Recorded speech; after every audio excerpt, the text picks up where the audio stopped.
রাধেশ্বর। ওপার হতে যারা সাথে এসেছিল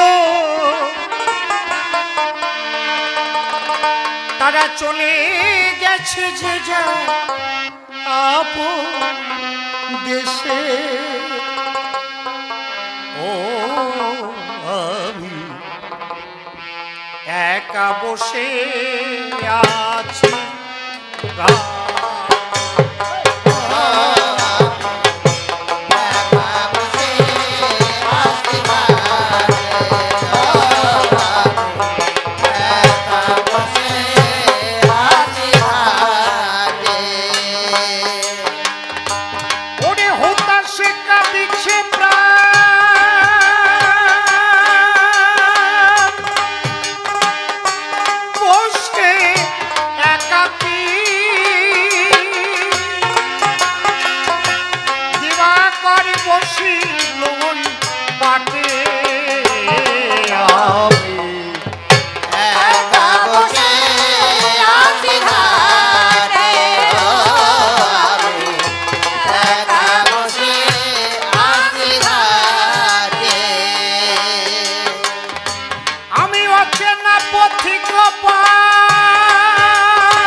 আশার দোলনায় কত দোল খেয়েছি, হাসির মনেছে কত গান গেয়েছি। আমি আশার দোলনায় কত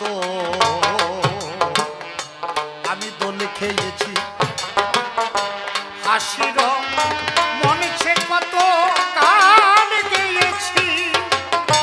ওরে যাদের নিয়ে আমি খেলেছি খেলা, আমি মিলাইয়েছি কত সুখের বেলা।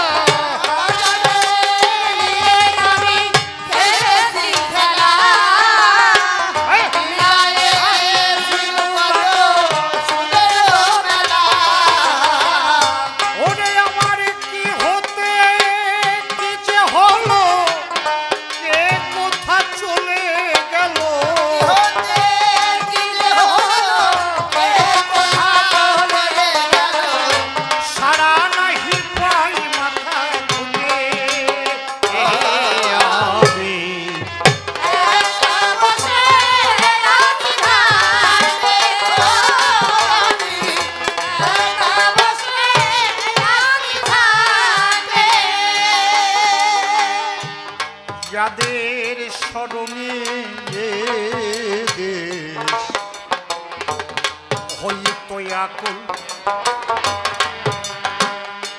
কোথা সেই কবিগুরু রাজেন্দ্র নকুল ওরে যাদের স্মরণে দে হইত আকুল কোথা সেই কবিগুরু রাজেন্দ্র নকুল ওরে কালের খেয়াইতে কোথা চলে গেছে হায়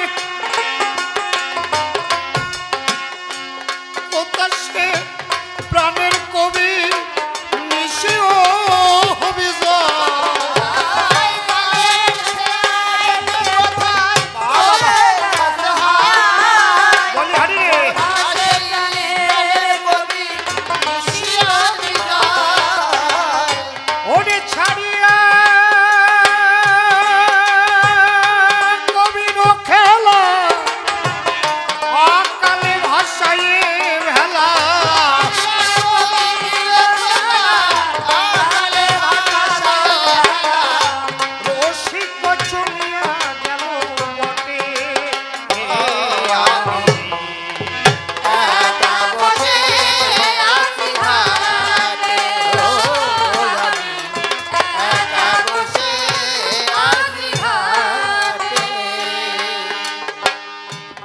সাথী যারা তারা সবাই চলে গেছে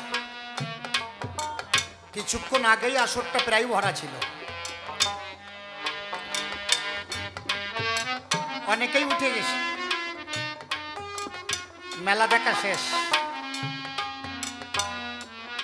আমরা সবাই ভবের মেলায় এই রকম বাবা এই রঙের মেলায় আসি এই মেলা দেখা যখন সাঙ্গ হয়ে যাবে ওই বড়দা ওই মেজদা ওই কাকা ওই বৌদি কেউ সাথে যাবে না মেলা দেখা শেষ হয়ে গেলে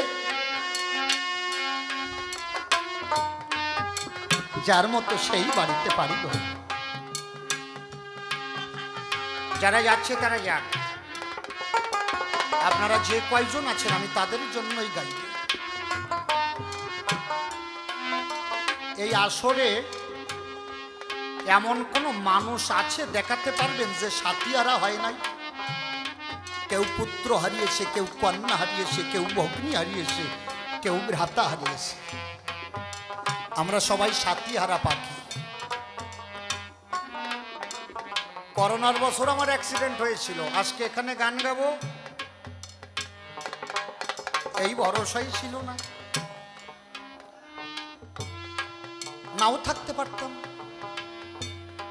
কপালের কাটা দাগটা ছিল না চোখের এই কানায় দা যে কাটা দাগটা এটাও ছিল না সুন্দর একটা অবয়ব ছিল মুখমন্ড সুন্দর চক্ষু সুন্দর নাসিকা কর্ণ হাত পা কপাল বিকৃত হয়ে গেছে কপাল ফেটে বিকৃত হয়ে গেছে সুন্দর চেহারা শুকাইয়ে মলিন হয়ে যায় সুন্দর চেহারা ছিল না এক সময় রূপের ঝলকে পলকে পলকে জগতের সবাই পাগল হতো আর এখন কেউ ফিরিয়ে তাকায় না সংসারের ছেলে মেয়ে তাদের কাছেও যেন বোঝা বুড়ি রে বারান্দার ঘরে রাখ সারা রাত কাছে ও সহ্য হয় না সরাইয়ে দে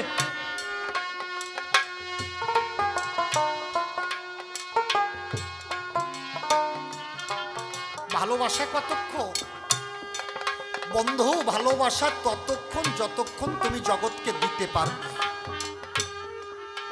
তোমার প্রয়োজন যেদিন ফুরিয়ে যাবে সেদিন আর জগতে কেউ তোমাকে ভালোবাসবে না এক বৃদ্ধা মা সপ্তম মাসের গর্ভবতী স্বামী মারা গেল কিছুদিন পরে একটা পুত্র সন্তান প্রসব করল মা লোকের বাড়ি বাড়ি গিয়ে ভিক্ষা দেহি বলে দাঁড়ায় তোমরা কে আসো আমার একটু ভিক্ষা দাও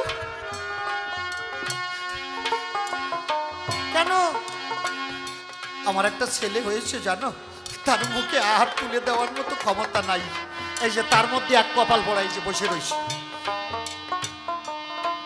ওরেও ওর কষ্টের মা মানুষ করিস। এই যে আমার তারক পাত্তার মতো এক কাশি বাজাচ্ছে দেখছেন, এই এক কপাল পড়া আমার এই গল্পের মতো।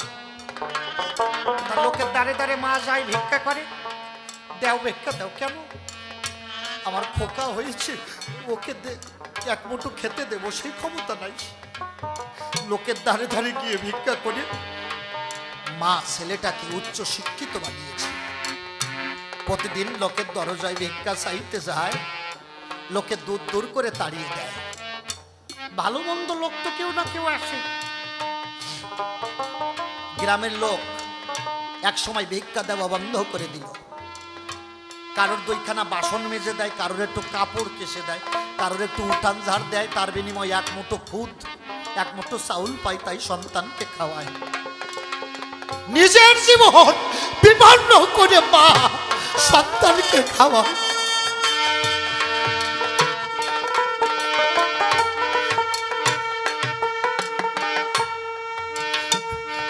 ছেলেটাকে উচ্চ শিক্ষিত করেছে।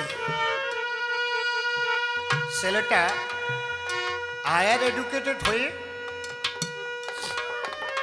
একটা উচ্চ চাকরি পেয়েছে।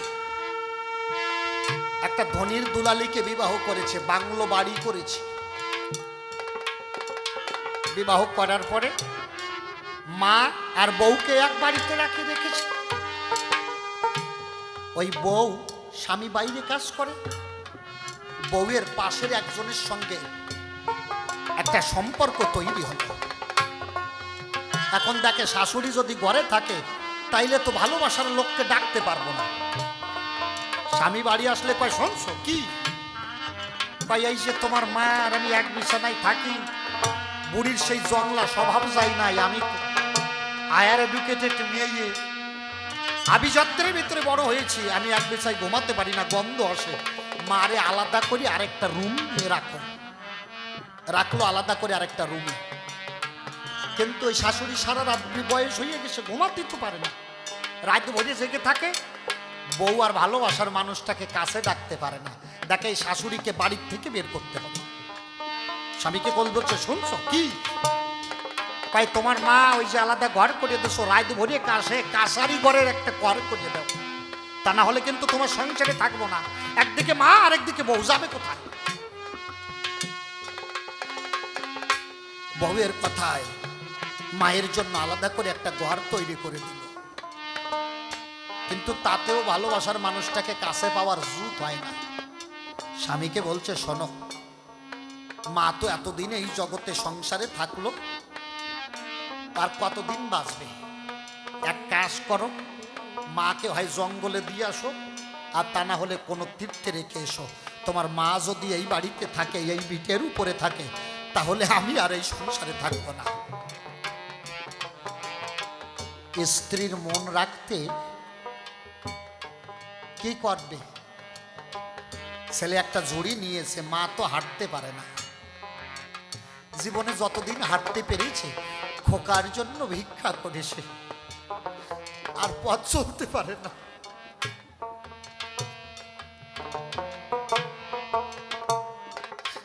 ছেলে বলছে, মা তুমি জীবন ভরে আমাকে লালন পালন করেছো, কিন্তু তীর্থ তো ভ্রমণ করো নাই, চলো তোমার একটু বৃন্দাবনে নিয়ে যাই। আসলে তো নিয়ে যাবে জঙ্গলে। মা বুঝতে পেরেছে যে আসলে তো বৃন্দাবনে নেবে না, নেবে বনে। মা দেখলো, আমি যদি জঙ্গলে যাই, হিংস্র ব্যাঘ্র ভাল্লুকে যদি আমাকে খেয়ে ফেলায়, তার বিনিময়ে যদি আমার খোকা ভালো থাকে, আমি আমার নিজের জীবন দিয়ে আমি দীনবন্ধুর কাছে আমার সন্তানের মঙ্গল কামনা চাই।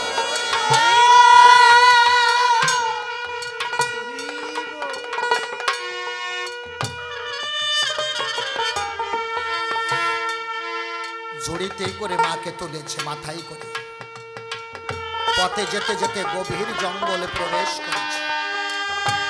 মা বলে, খোকা, ব্রজধাম আর কত দূর? ছেলে বলে, মা এই যে জঙ্গলটা, জঙ্গল পার হলেই জঙ্গলের ওপারে বৃন্দাবন। মা তো বুঝতে পেরেছে কোন বৃন্দাবনে আমাকে নিয়ে এসেছে। মা দুই হাত তুলে দীনবন্ধুর কাছে প্রার্থনা করছে, দীনবন্ধু, সারা জীবন শুধু সংসারের মোহে পড়ে সন্তানের জন্য খেটেছিলাম, কোনোদিন একবারও তোমাকে আমি স্মরণ করি নাই। যখন সুদিন ছিল দিন থাকিতে যদি তোমার রাতুল চরণ ভজন পূজন করতাম, তাহলে হয়তো আমাকে আজ এই গভীর জঙ্গলে আসতে হতো না।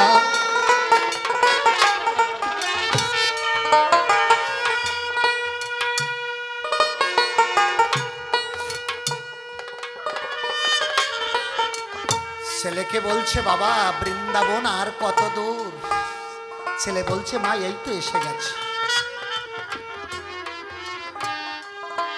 একটা গাছের গোড়ে ছেলে দেখলো গভীর জঙ্গল, এইখানে মাকে রেখে যাব।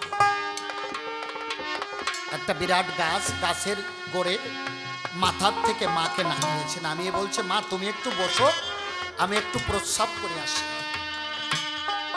মা জানে ছেলে প্রস্রাব করতে যাওয়ার কথা বলেছে, তার মানে এইবার আমাকে থুয়ে ও চলে যাবে। মা বলছে, খোকা প্রস্রাব করতে যাবা? তাই হয়, কয় সাবধানে যেও। মা জানে তার ছেলে তাকে জঙ্গলে রেখে যাচ্ছে, তারপরেও ছেলেকে বলছে, খোকা সাবধানে যাইও। গাছের গোড়ে মাকে রেখে ছেলেটা রওনা হয়েছে। কিছু দূর গিয়ে গাছের মা তো, ছেলের মনটা কেটে উঠেছে। হায় রে, যে মা 10 মাস 10 দিন গর্ভে ধরলো, যে মা লোকের বাড়ি ভিক্ষা করে আমাকে উচ্চ শিক্ষিত করলো, আমি কিনা সেই মাকে রেখে চলে যাচ্ছি। দেখি মা কি করে। একটা গাছের আড়ালে ছেলেটা লুকিয়ে আছে, দেখে মা কি করছে, একটু দেখি। জানে জঙ্গলে বাঘ ভাল্লুক আছে, কখন মাকে খেয়ে যাবে, দেখি কি করে মা। হঠাৎ করে ঈশান কোণে মেঘ করেছে, ঝড় বৃষ্টি হবে হবে অবস্থা, ঝড় বৃষ্টি হয় এমন অবস্থা, প্রচন্ড মেঘ করেছে। মা ওই গাছের ফাঁকের থেকে দাঁড়াইয়ে 2 হাত তুলে দীনবন্ধুকে বলছে, হে দীনবন্ধু, নিজের জীবনের সর্বস্ব উৎসর্গ করে নিজের সন্তানের ভালো চেয়েছি, কোনোদিনও অমঙ্গল চাই নাই। আজকে আমাকে জঙ্গলে রেখে আমার ছেলে চলে যাচ্ছে, আমার তাতেও দুঃখ নাই, কিন্তু ঈশান কোণে যেভাবে মেঘ করেছে, এক্ষুনি বজ্র বৃষ্টি হবে হয়তো। দীনবন্ধু, এই বজ্রাঘাতে যেন আমার সন্তানের কোনো মৃত্যু না হয়, আমার ছেলে যেন ছিল সুখে থাকে, আমি তোমার কাছে আমি এই ভিক্ষা চাই।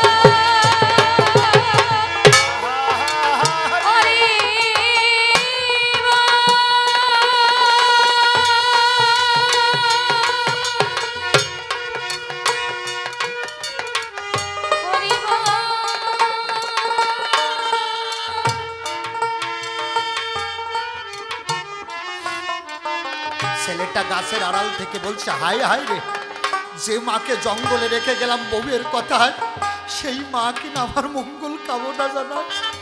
ছেলেটা গিয়ে মায়ের চরণে পড়েছে, মা আমি তোমার চিনতে পারি নাই মা, আমি তোমাকে জঙ্গলে রেখে যাই, তথাপি তুমি আমার মঙ্গল কামনা জানাও, যেন আমি সুখে থাকি। আমা, সারা জীবন তুমি কৃষ্ণকে ডেকেছো শুধু আমার মঙ্গলের জন্য, নিজের জন্য কিছু চাও নাই। আর আমি বউয়ের কথাই তোমাকে জঙ্গলে দিচ্ছি, আমি আর এই মায়ার সংসারে ফিরে যাব না মা, আমি মানুষ হতে পারি নাই। চলো তুমি আমি 2 জন মিলে যে বৃন্দাবনে যাই, চলো 2 জন মিলে গোবিন্দের চরণে পড়ে প্রেমানন্দে মধুমাখা কৃষ্ণ হরিনাম কীর্তন গাই।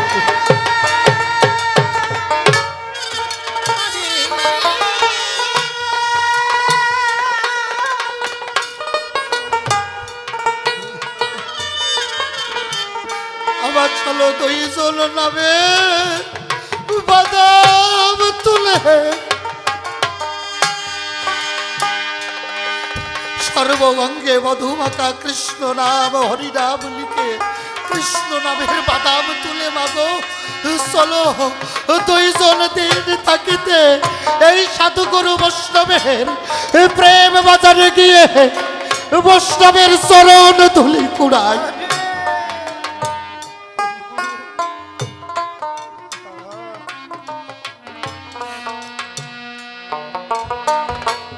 আমরা দিন থাকিতে কেউ দীনবন্ধুকে ভজন পূজন করি নাই। জানি না জীবন নদীর অববাহিকায় কখন দীনবন্ধু নাও ভিড়াবে।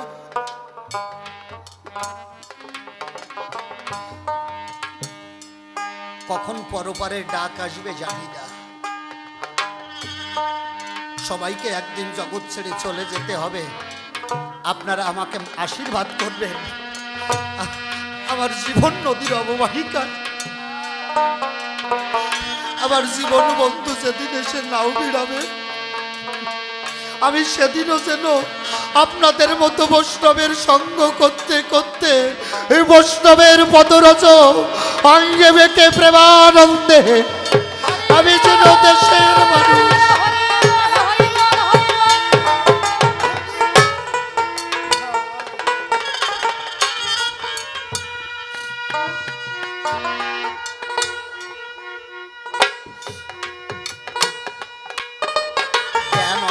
সরকার তার গানের শেষে কলম দিলেন,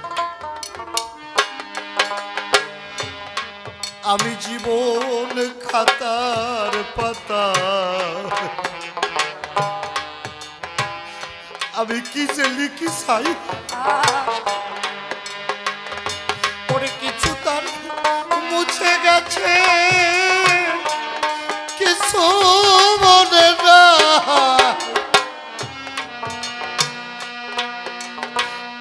জীবন খাতার পাতায় আমি জীবন ভরে যা লিখেছি সব ভোগ। কবি বললেন আমি উলটিয়া দেখি পাতা সবই আমার ভুল, আমি যেন কার হাতের খেলার পুতুল। আপনারা দেখবেন যেখানে পুতুল নাচ হয়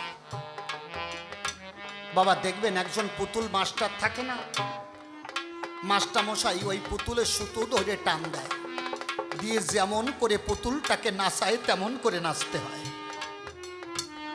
আমরাও সবাই সেই দীনবন্ধু বিশ্বপিতার হাতের পুতুল না, কখন এই জীবনের সুতো ধরে টান দেবে, কখন সকল বাদন ছিন্ন করে চলে যেতে হবে। একবার বাদন ভরে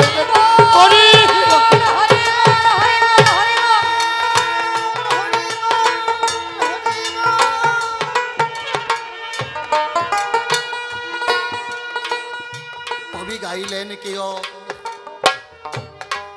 আমি জীবন খাতার পাতা কি যে লিখি ছাই ওরে কিছু তার মুছে গেছে কিছু মনে নাই। আমি জীবন খাতার পাতা কি যে লিখি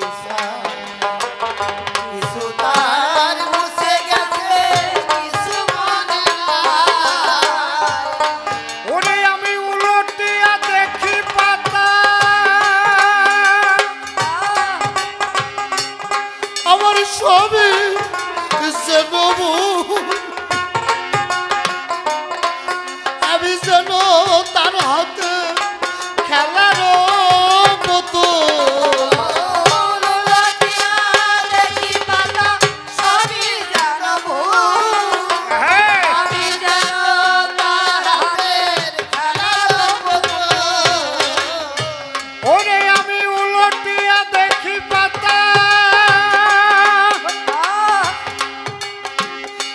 আমার সবই যেন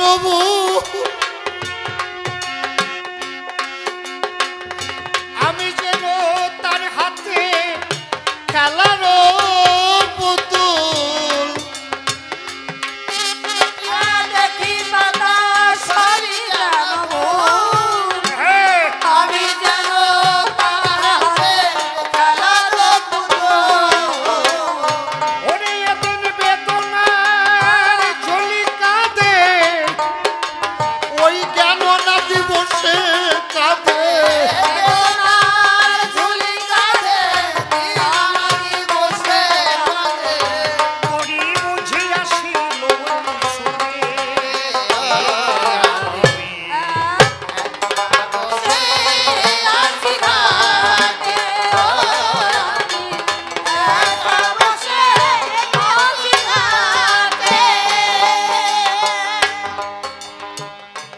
আসা যাওয়ারে সংসারে কেউ তো কারো নয়, দু চার দিনের খেলা ধর্মনার মায়ার অভিনয়। অবনাই ছই একা যাইবা একা গো, তুমি তার করেছ কি? মহাজনের জবাব চাইলে জবাব দেবা কি? এই টাকা পয়সা বাড়ি গাড়ি আমার সঙ্গে কিছু নাই যাবে, সকল ফেলে একদিন তোমার চলে যেতে হবে। তাই তো বলি অমন ভোলা, অমন তুমি কেন করো দেরি এই সাধুর প্রেমে বাজারে দেও গো গড়া গড়ি। ভক্ত পদ রজয়া এই ভক্ত পদ ধৌত জল, এটাই হলো মন পাখি তোর শেষেরই সম্বল। তাই তো বলি ভক্ত বনে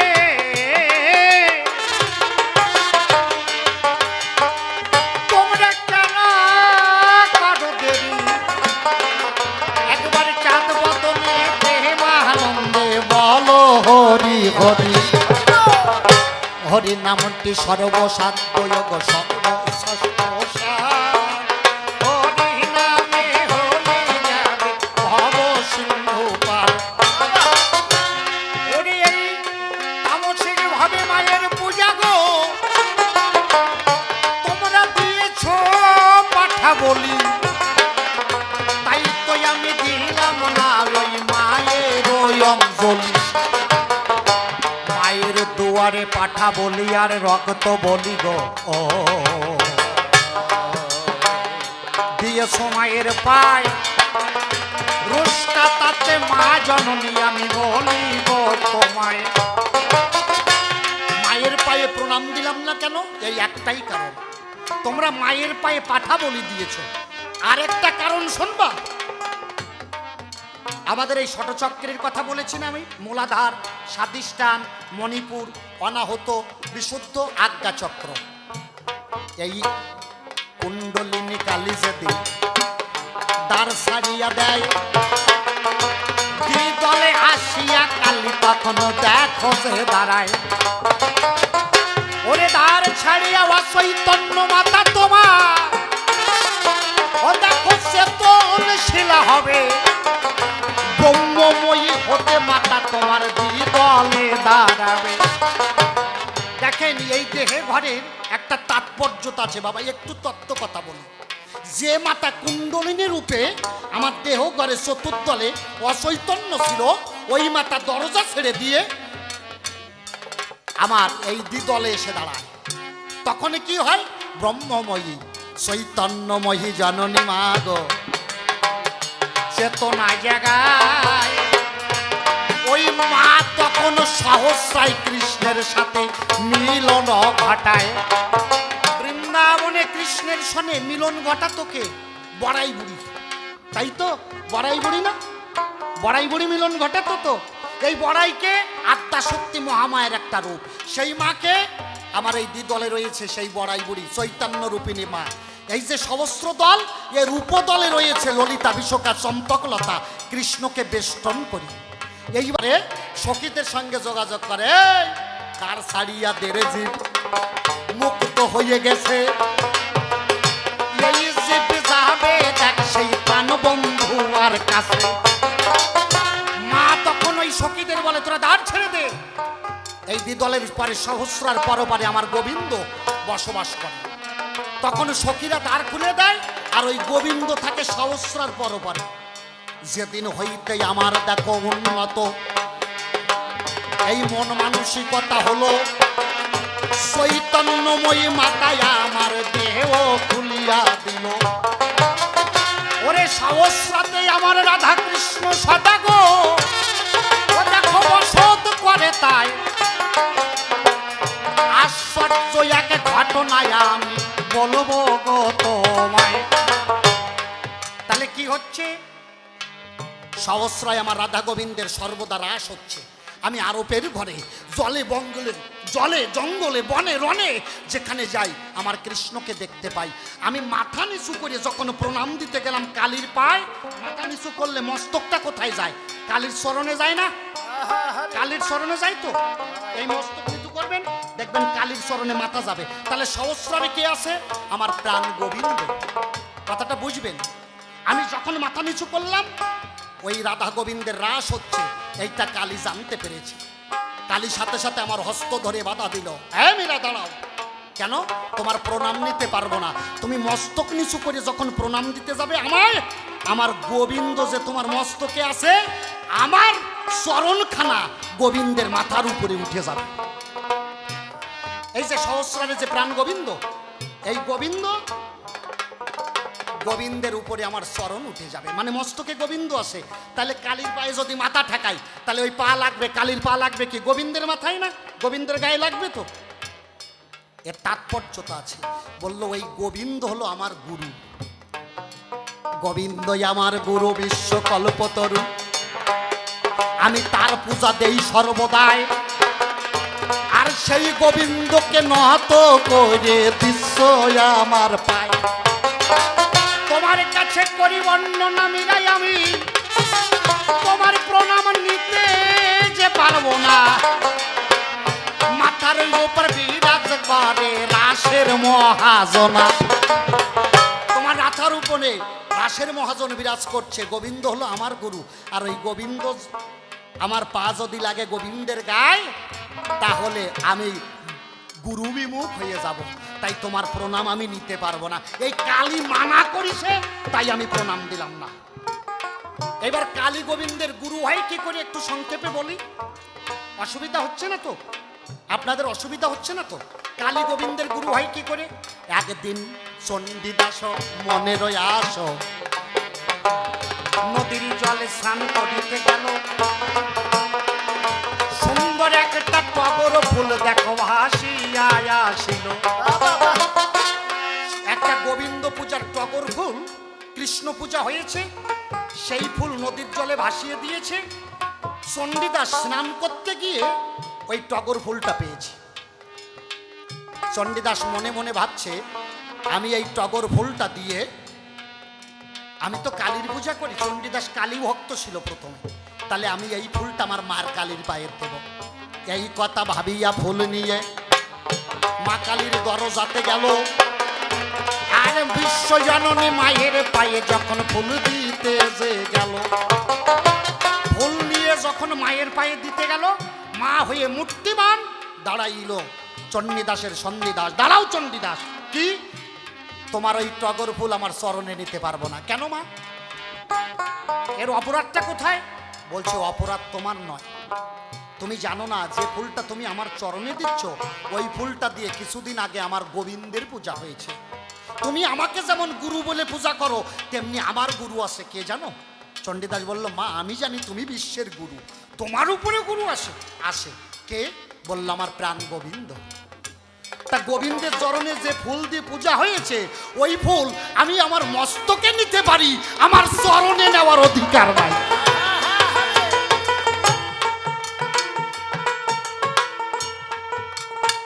বাসলি আসিয়া চাপড় মারিয়া দ্বিজ চণ্ডীদাসে কয়, সহজ ভজন করহে যাজন, ইয়া ছাড়া কিছু নাই।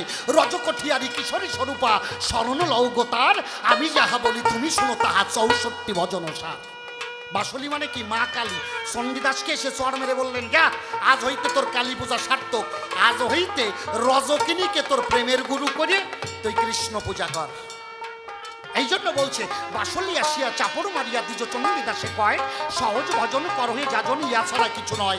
রজকঠিয়ারি কিশোরী স্বরূপা শরণ লৌগতার, আমি যাহা বলি তুমি শুনো তাহা 64 ভজন সার। বোঝা যাচ্ছে আমার কথা? বলল আজ হইতে রজকিনীকে প্রেমের গুরু কর। চণ্ডীদাস ছুটে গেল রজকিনীর কাছে। রজকিনী, আমি তো সারা জীবন কালী পূজা করেছি, মা কালী আজ হইতে কৃষ্ণ পূজা করতে বলেছে, কিন্তু আমার তো কৃষ্ণ মন্ত্রে দীক্ষা নাই, তুমি আমার প্রেমের গুরু হয়ে আমাকে কৃষ্ণ মন্ত্রে দীক্ষা দাও। রজকিনী বলল, আগামী দিন পূর্ণিমা, তুমি আমারে কথা লবে, আগামী দিন আমারও বাসরে বন্ধু যে আসিবে। শোনো বন্ধু, কালা চানে করি নিবেদন, আমার মনে আছে ভাবো, তুমি আমি দুইজন মিলে কৃষ্ণ কথা কব। তুমি আমি দুইজন মিলে বন্ধু সারা নিশি জেগে কৃষ্ণ কথা কব। পরের দিন পূর্ণিমায় চণ্ডীদাস রজকিনীর কাছে গেল, কিন্তু দক্ষিণা মলাই পবনে রজকিনীর বুকের কাপড়খানা মস্তকে পড়ে গেল অঞ্চলখানা।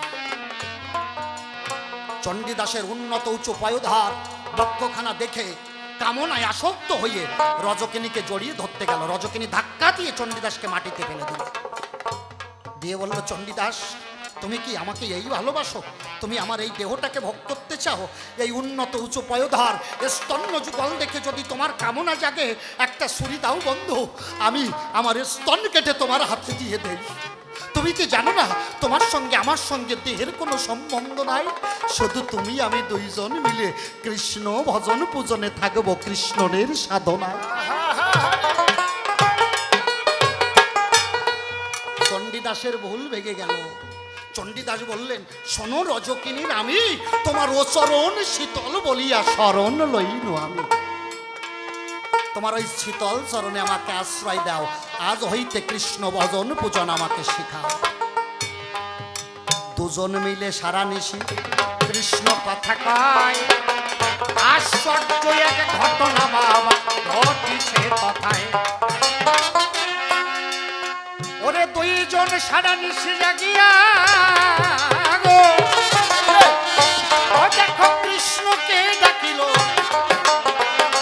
আরে বাঁশি নিয়ে রাসের কর্তা মদন মোহন এলো। বাঁশি নিয়ে রাসের কর্তা মদন মোহন এসে দাঁড়ালো। রজকিনী চণ্ডীদাস বলল, ঠাকুর, তোমার একার ওই রূপ দর্শন করবো না, যদি করুণাই করলে তাহলে যুগল রূপ দেখাও। তোমার বামে কোথায় রাই কিশোরী ব্রজেশ্বরী? আমারে কথা রাই কিশোরী ব্রজেশ্বরী সেই রাধাকে দেখাও। আমি যুগলে দুইজনে তোমার ওই রাধা কৃষ্ণ গো, আমি করব দর্শন, তোমার কাছে রইল প্রভু এই তো নিবেদন। ভক্তের করুণায়, ভক্তের আহ্বানে ভগবানের দেখো করুণা বটে হলো। বাঁশিতে ফুৎকার দিয়ে কৃষ্ণ রাধাকে ডাকিল।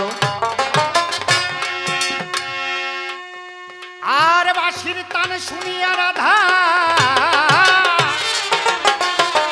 দেখো বাইরেতে দাঁড়ায়, ঘরের মাঝে রাধা কৃষ্ণের যুগল মিলন হয়।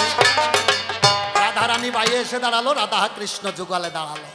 রজকিনী চণ্ডীদাস ভাবছে, এই তো সময়ে বইয়ে যায়, আর কেন করব দেরি, চলো তুমি আমি দুইজন মিলে তাহার চরণ ধরি।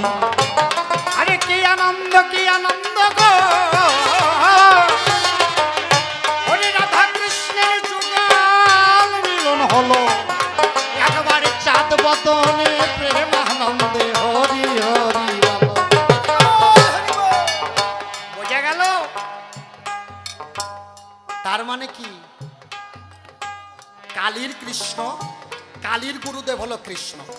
সহস্রাতে কৃষ্ণকে রেখে যখন কালীর পায়ে আমি প্রণাম করতে গেলাম, তখন ওই কৃষ্ণের মস্তক লাগতো গিয়ে। দেখো কালীর রাঙা পায়ে মূর্তিমান হয়ে মাথায় আমায় বাধা দেয়। মা মূর্তিমান হলো, ওরা দেখতে পেল না। তোমার কাছে প্রশ্ন থাকলো, রানা কুম্ভ, জবাব দিও। সারা জীবন মায়ের পূজা করিছো, জীবনে কোনোদিন তো মায়ের দেখতে পাও নাই। আমি আজকে দর্শন করলাম আমার এই চক্ষু দিয়ে। আমি তো মায়ের পূজাই করি না, মায়ের ভাই প্রণাম দেয় নাই, আমি দেখতে পেলাম, তুমি দেখো না কেন? জবাব দাও। খালি ম্যা ম্যা কইয়ে ছাগলের মতো ডাকলেই মা আসবে নাকি? হ্যাঁ, ডাকার মতো ডাকলে তারে মা কি থাকতে পারে? মা আসিয়া ধরা দেয় তখন হৃদয় মন্দির। আমার সহস্রাত ছিল আমার ওরে কৃষ্ণ জনার্দন, প্রণাম দিতে মাতা তাই করে দেয় বারণ। কৃষ্ণ ছিল, তোমার মাই আমারে নিষেধ করেছে প্রণাম দিও না, বুঝেছো? এই জন্য দিলাম না। আমি জবাব দেব এই এক কথার হাজার রকম ভাবে। তুমি নাগাল ভাবা না, তার কারণ তোমার তো ভক্তি নাই। তোমার যা ভালোবাসা, ওরে ভালোবাসা কয় না, কয় ভালো ঠাসা, বুঝলি? তবে সংসার ছেড়ে যাবো কেন? স্বামী যদি আসামি হয়,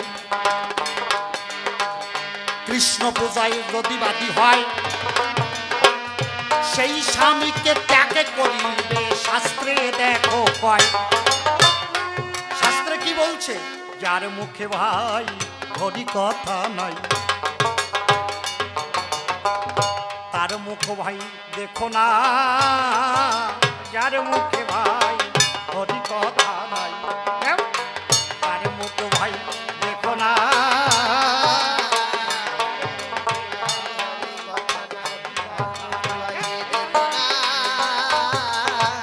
যার মুখে ভাই হরি কথা নাই, তার মুখে ভাই দেখো না।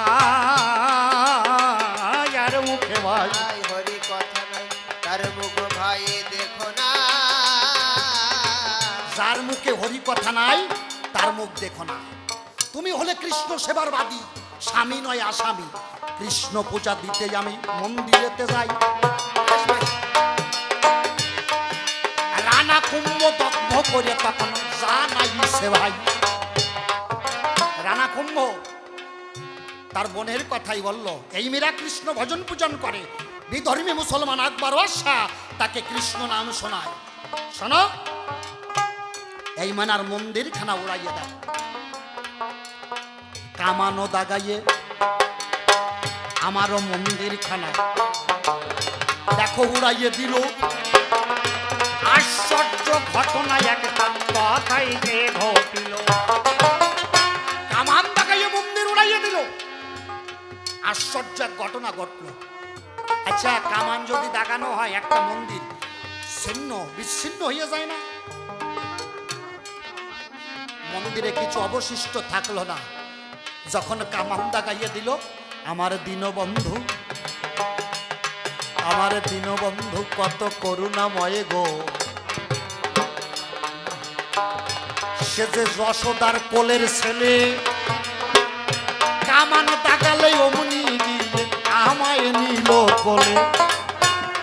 যখন কামান দাগাইয়ে দিল, আমার দীনবন্ধু কি আমাকে কোলে করলো। ভয়ে নাই মীরা, মনে আছে ভাবো তোকে আমি বাঁচাইয়া দেখা করে যাব। দেখেছেন কায়দাটা কোথায়? তাহলে আমার দীনবন্ধু যদি না রাখতো আমি সেদিন মরে যেতাম। তা যে স্বামী কৃষ্ণ পূজায় বাধা হয়ে নিজের স্ত্রীকে মারার জন্য কামান দেখাইয়ে দেয়, তার সংসার করা যায় না। কৃষ্ণ পূজায় বিবাদী হয়েছে, অনেক বরাট করে জবাব দেওয়া যেত, আমি সংক্ষেপে জবাব দিলাম। এবার বলল, গৌরহরি সংসার ছাড়লো কেন? তোমারে কেটা কইছে গৌরহরি সংসার ছেড়েছে? গৌরহরি সংসার ছাড়েন নাই। গৌরহরি জগতে এসেছিলেন মায়াবাদী সন্ন্যাসীদের প্রেম দেওয়ার জন্য। তখন মানুষ ভক্তিবাদে বিশ্বাস করত না, একমাত্র নিরাকার ঈশ্বর, শুধু ব্রহ্মের উপাসনায় তারা লিপ্ত থাকত মহাশয়। আর বিশুদ্ধ প্রেমের ভক্তি আমার গৌরহরি দেয়। গৌরহরি কি করলেন? বিশুদ্ধ প্রেম ভক্তি দিতে জগতে এসলেন, তাই না বাবা? সত্যি কি না বাবা? এই জ্ঞানবাদ তুচ্ছ করে ভক্তিবাদ প্রতিষ্ঠা করার জন্য গৌরহরি জগতে এসেছিলেন। তখন জ্ঞানী কে ছিল? দিগ্বিজয় পণ্ডিত, প্রকাশানন্দ সরস্বতী, সার্বভৌম পণ্ডিত। মহাপ্রভু দেখলেন এদের ভিতরে জ্ঞানবাদকে তুচ্ছ করে বিশুদ্ধ কৃষ্ণ প্রেম ও ভক্তি আমি এদেরকে দেব।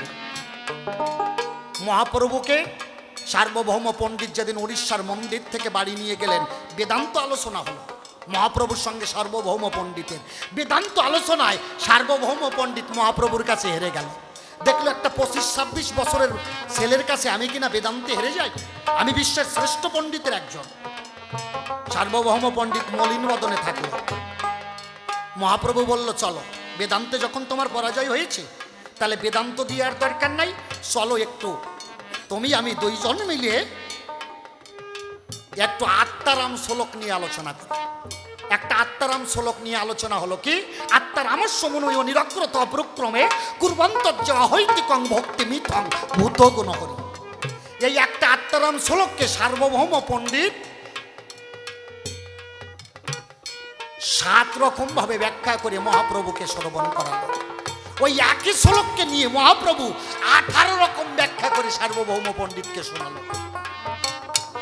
সার্বভৌম পণ্ডিত বলল, শালার ব্যাপার কি, আমার ব্যাখ্যার সাথে এই একই শ্লোক, এই মানুষটার ব্যাখ্যার কোনো মিল নাই, আমার থেকে কত উন্নত। এখানেও আমার পরাজয় হলো। স্বয়ং মা সরস্বতী আমার সহায়, মা বাগবাণী, আমি কিনা একটা শিশুর কাছে হেরে গেলাম। এই মানুষ সাধারণ মানুষ নয়, তাহলে কে তুমি? মানুষ রতন, পরিচয় দাও। গৌরহরি বললেন, দেখতে চাও? হ্যাঁ, দেখতে চাই। সার্বভৌম পণ্ডিত যখন বললেন দেখতে চাই, গৌরহরি অদূরে একটা বিষ্ণু খট্টাঙ্গ দেখতে পেল। তার উপরে গৌরহরি আমার লাভ দিয়ে দাঁড়ালো। আশ্চর্যের ঘটনা একটা কথায় যে ঘটিল। যখন বিষ্ণু খট্টাঙ্গের উপরে গৌরহরি দাঁড়ালেন, একটা আশ্চর্যের ঘটনা ঘটলো। দেখলো সার্বভৌম পণ্ডিত দেখলো গৌরহরি আর ঘরে নাই, সরভুজ মূরতি হয়ে আমার গৌর দয়াময়। সরভুজ মূরতি মানে কি? 6খানা হাত, প্রথম 2 হাতে তীর ধনু মানে রাম রূপ, পরের 2 হাতে বাঁশরি মানে কৃষ্ণ রূপ, আর শেষের 2 হাতে যষ্টি আর কমণ্ডল মানে লাঠি মানে গৌর রূপ। সার্বভৌম পণ্ডিত দেখলো এক গৌরের অঙ্গের ভিতরে রাম আছে, কৃষ্ণ আছে, আবার গৌর আছে। আমি বুঝেছি, এই বুঝি সেই ক্ষীরোদ বিহারী আমার দয়াল রসময়।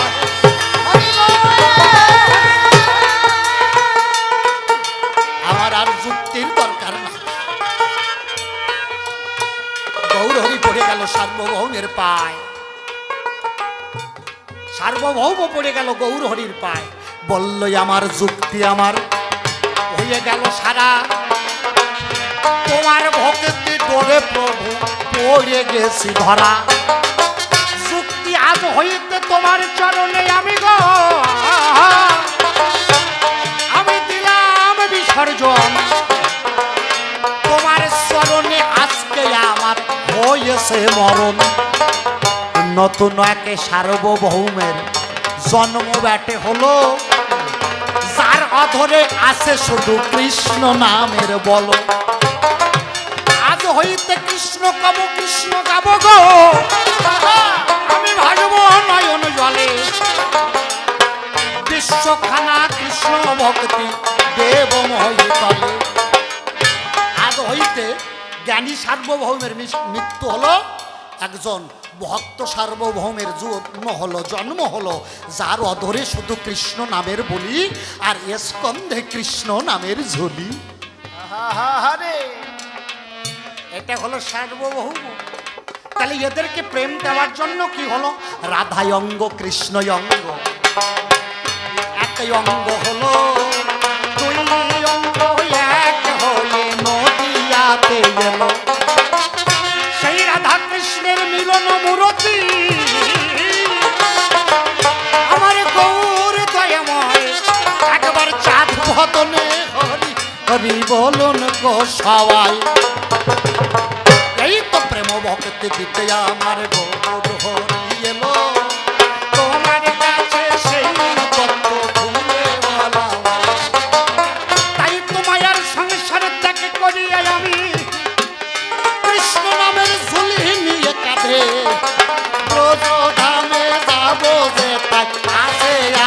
রাধে এ রাধা নামে কৃষ্ণ নামে আমি বাদাম তুলিব কৃষ্ণ নামে বাদাম তুলি বৃন্দাবনে যাব সে তাই আছে রূপ গোস্বামী সনহদি আমার আর তার চরণ করিব বন্দন আর তো হলো কথার জবাব কথা মিথ্যা নয়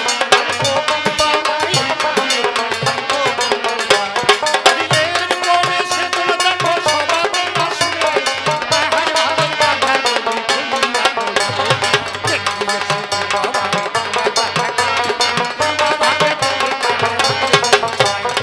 আজ খাবার করে পাবো না তুলসী বেশি বললে দুইয়ের মানে হবে রেশারেশি রেশারেশি দেশাদেশি নাই প্রয়োজন আমার মতো ভাবে তালা করি সমাপন কাপের বাসায় যদি আমার ভুল ত্রুটি হয় মার্জনা করে খাই দেবে রাঙা পাই আসরেতেই আছেন যতই আমার মাতৃয়াতি সকলেরও চরণ দিতে জানাই প্রণতি পিতৃগণে আসরেতে আছেন যত যান আমি বন্দনা করি বাবা সবারই চরণ কাপের বাসায় যদি আমার ভুল ত্রুটি হয় মার্জনা করে খাই দেবে রাঙা পাই আমার নাম সুরত সরকার দিলাম পরিচয় আর কথা বলবো কেন আসিয়া হেতায় কমিটির ছোট ছোট ভাইরা অনুষ্ঠান করে এলাকাবাসী এর ভিতরে জড়িত সরাসরি সকলের যেন বাবা মঙ্গল বটে হয় দীনবন্ধু রাখে যেন তাহার রাঙা পায় বছর বছর হেতাই দেখো হবে এই অনুষ্ঠান ভক্ত সঙ্গে প্রেম তরঙ্গে হইবে মিলন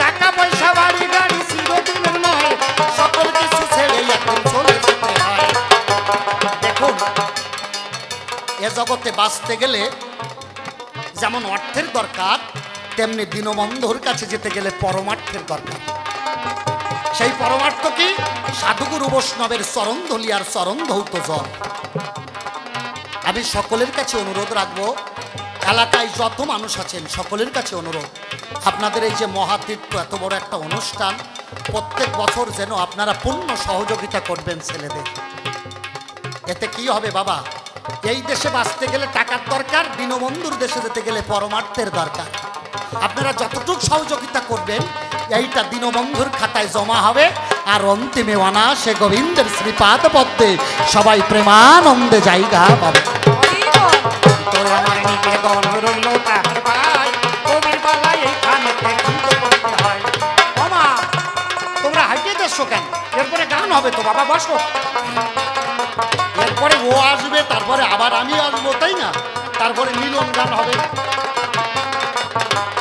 যাক চলে বেশি বলে কোনো দরকার নাই কবির বালাই এইখানে ক্ষান্ত করতে চাই কমিটির যারা দেখো অনুষ্ঠান করে ছোট্ট ছোট্ট ভাইরা জড়িত চরাচরে এলাকাবাসীর যাহারা সহযোগিতা করে তারাও ভালো মানুষ বিশ্ব চরাচরে তাদেরও যেন বাবা মঙ্গল হয় নিবেদন রইলই আমার দীনবন্ধু পায় বছর বছর হেতাই দেখো হবে অনুষ্ঠান ভক্ত সঙ্গে প্রেম তরঙ্গে হইবে মিলন আমার নাম সুরত সরকার শোনেন দিয়া মন সেই কথা সবার মাঝে করিছে যখন অনেকভাবেই অনেক কথা বলতে গেলে পরে অনেক বহু ত্রুটি তাই হয়ে যেতে পারে আমার বহু ত্রুটি আপনারা রাখবেন না জমা সন্তান গানে আমায় করে দেবেন ক্ষমা নিবেদন রইলই আমার ভক্তদিগের ভাই এক এক করে বললাম আমি ধর্মসভার গায় যাক চলে বেশি বলে করে দরকার নাই কবির বলা এইখানে ক্ষান্ত করতে চাই এরপরে যে জনসভাতে আসি তার অভাবের কথা বলিয়া বই থেকে সকল ভাবে কথা পাই কোন ভাবে তার ভাবে চাই এদের তার তোমার নিজা নিজা নির্চল নিজা আমি বলি এদের তার জিনিস কবি নিগট মন নগর বিষয় চাপ ভক্তবিন নির্চল ওদু নিব এটা তো বস কিন্তু আমার বস দেখো এটা কি বলে নির্চল কোন নিজা কোন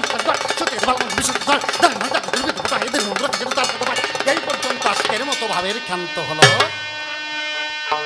রাধা কৃষ্ণ প্রীতি প্রেমানন্দে ভক্ত বৃন্দে